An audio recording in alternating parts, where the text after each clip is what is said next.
Zita rangu ndoZvaGodknows Mabuwa, mbereko for 14 years.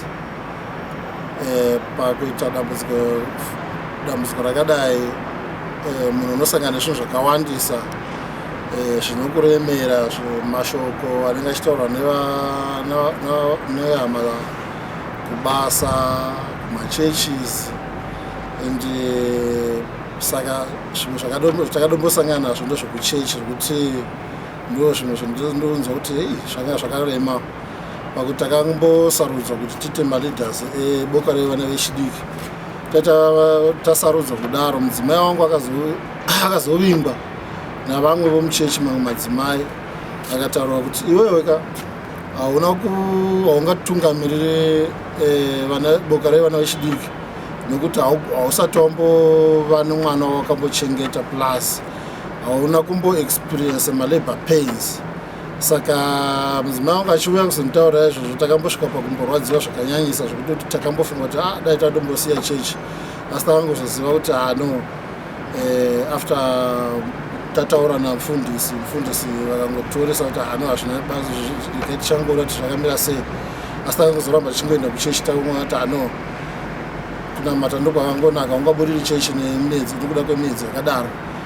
And zvimwe zvachona ndozvekuti ndakadomboaprochiwa nehama chaichadzo, nokuti ndakadombonzi iwewe wadi kutosiya nemudzimai, mudzimai ave free kuti anoita vana vake kana kuri kuti iye haana problem, kana iwo siwo neproblem, siyana nemudzimai kuti weudi unoitawo vana vako uko, umwe nomwe ainge achizviitira zvinhu zvake. Saka unongoona kuti kutaurwa kune uchitwa nehama zvinhu zvinorwadza.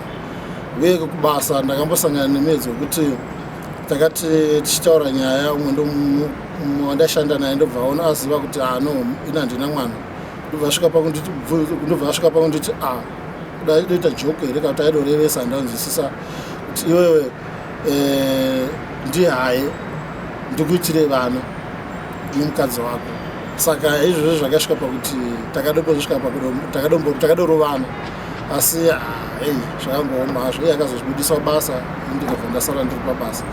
Saka anongoona kuti mucommunity nomuhama mune zvakawanda zvaunenge uchisangana nazvo, asi tadaro nokufamba kwenguva takazoenda kwachiremba, kwaGP, ndobva tasvika ikoko ndichitotaura kuti handisi kunzwa zvakanaka, asi tatisafambira nyaya yembereko.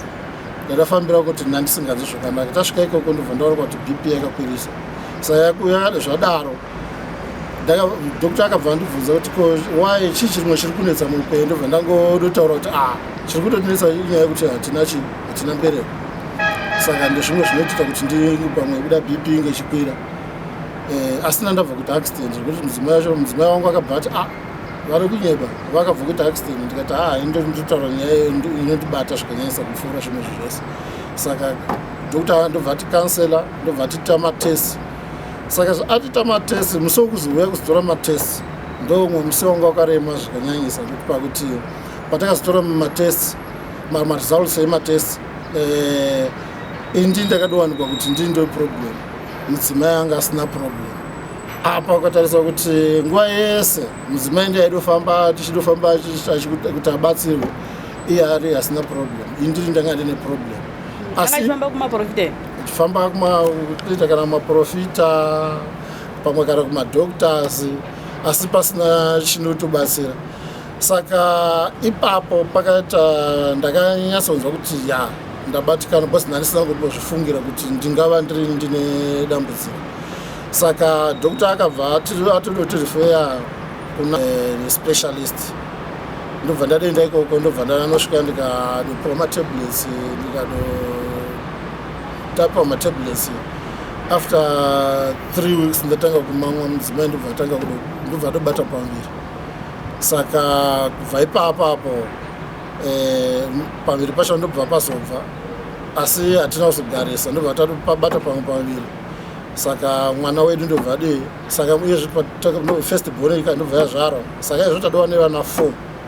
Saka ndiringokurudzira vangu kuti zvakanyanyisisa kukoshesesa, especially pavanhu vechirume, kuti havaendi nevamadzimai. Madzimai ndi anenge achingofamba panapapa achienda kwese kwese kutsvaga rubatsiro, asi vanhu vechirume havaendi kundotsvaga rubatsiro. Saka ndiri kukuudzira zvakanyanyisa zvavanhu vechirume kuti dai vakwanisa kuti vasumuke vachienda kutsvaga rubatsiro, nokuti chinoitika ndechekuti mudzimai anogona kunge ari neproblem kana kuti murume anogona kunge ane problem kana kuti mese mugona kunge mune problem. Saka kana umwe akasara problem, vanhu vanokuramba vanokusvika pakutochembera kana kusvika pamenopause kutotadza kutozita vana, asi problem pamwe yanga achikwanisa kuti igadzirike. Saka ndokurudzira vanhu vechirumwe zvakanyanyisa kuti ngavaende kuna chiremba vanobatsirwa, vatariswe kuti vari right here. Because chanyanyisa kuipisisa ndechekuti panyaya dzembereko haukwanisi kuzviziva, kana pamwe unotadza kuzviziva kuti ndine problem, kana kuti even vanhu vaone kuti uyu munhu anogona kunge ane problem namaziso, hapana kwanisa kuzviona. Unogona kunge uri fiti asi iwe uchidori neproblem. Saka chikanyanyisa kukosha kuenda kundoita malaboratory test, unyatsoonekwa kuti mbeu yako yakanaka here, ende pane chimwe chinhu chingakonzeresa kuti unge usingaiti vana here, zvogadziriswa pamwe zvezvigadziriswa. Saka nokuda kwokuri kwedambudziko rakakuru, yanga idambudziko rwendo rwanga rwakarebesa ruchirema 14 years tisina vana. Saka izvozvo zvoga izvo zvitava navana ndakazosvika pakuona kuti saka inini ndingaselebrate here kuti ndava nevana, asi out there kune vamwe vanhu vanenge vasina vana vanondotambudzika nokuti dai vawana vana. Ndobva ndafoma organization inonzi Zimbabwe Fertility Promotion Center. Saka iyoyo izvozvi inotova navanhu vakawandisa tinenge tichienda navo kuna mamwe madoctors nokukanselana nokubatsirana nezvimwe zvakangowanda kuti vange vachiwanawo rubatsiro.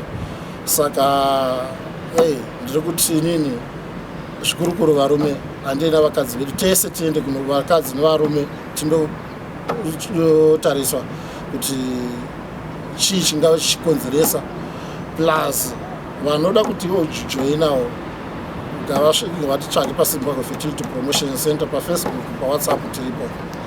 Saka nawo izvezvi zvamava nevana, vanhu vari kuti chii, vari kutoti ndevenyu here kana kuti vari kutozvidhauta fusi? Ya, unotoona vanhu havazotauri because munoziva kuti nyaya yembereko haingotauriki, asi vamwe vanhu pakutanga waitozongoona kuti vanhu vanodhauta kuti vangava vana vake here, vangava vana, but izvezvi kana ukatotarisa nyange ukatotora mapicture unotongoona kuti vana ndokwa. Saka kana handina doubt. Boka renyu nevanhu vakawanda zvakadini vari kusangana nedambudziko rembereko? Izvezvi zvitoona ngati varume vakawanda zvakadini, vakadzi vakawanda zvakadini? Ndofunga that is the thing, kuti varume vakawanda zvakadini, asi varume vashoma pane vanhu vechikadzi. Madzimai ndo vakawanda because vamwe varume havadi kubuda pachena. Vamwe unotozoona vamwe vachitozotravel even kana kubva sokuchiredzi vachiuya kwatiri kuti ndoda kuti ndibatsirwe. Handidi kuti mukadzi wangu azvizive, handidi kuti hama dzangu dzizvizive, ndoda kuti ndingoona ndibatsirwe, but unotokuziva kuti zvinhu zviye zvakangorema unozoregi kuti muone kuti mungamubatsira. Nemauti unotoziva kuti kamunhu kana ukauya ukabatsirwa iwewe mukadzi asina kubatsirwa, kazhinji zvezvikisa kuti mamarriages anogona kuparara.